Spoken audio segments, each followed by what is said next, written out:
Hello, Joey D here. Today, I want to talk to you guys about things that get trapped in your mind. What I mean is things that you wake up every morning to, things that last all day long in your brain while you're working, while you're playing with your animals or socializing with people, but the thing in your mind is there and it's always there and it never goes away. Why? Why won't it go away? Well, today the thing that I want to talk to you about, is a poem that's been racking my brain for like 30 years. And I can't get it out of my head. I've tried everything. I really haven't tried to forget about it because it means something, but I don't want to think about it all day long, 24 hours a day, 7 days a week. I want it to go away, and I only want to think about it when I want to think about it, if that makes any sense.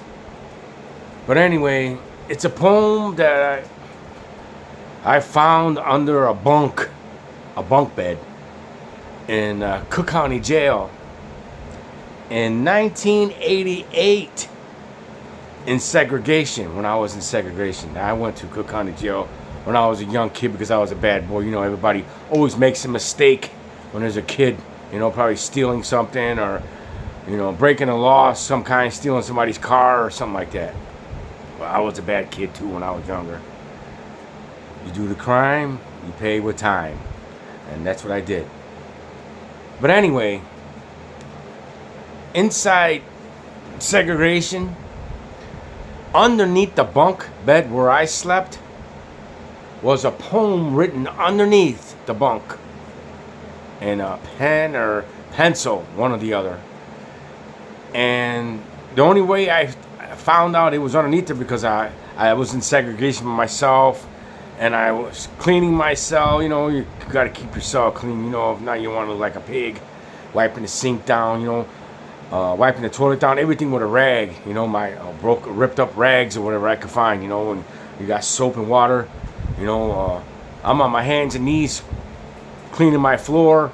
With soap and water in the rag, rinsing it out, doing the best I can. You walk around the cell, but you don't want to walk around there, with no shower shoes on or sandals.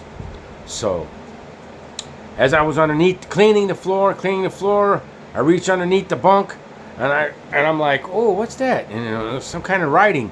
So the only way to read it, I got to go all the way underneath the bunk and lay up underneath there, like this, and read it.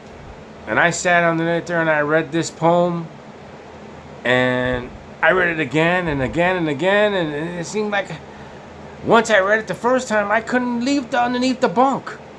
I just kept on reading it. It was like it was hypnotized me. It was like it was meant for me to go under there to read this poem. That sounds strange, but I sat there and I read it and I read it and I read it, and finally, though, I guess the only reason why I left from underneath there is because I was hungry and it was chow time. Chow time to eat, man. They throw that food in that chuckle, you better get up there and grab it, because next time they come around, they're going to pull it back out thinking it's an empty tray.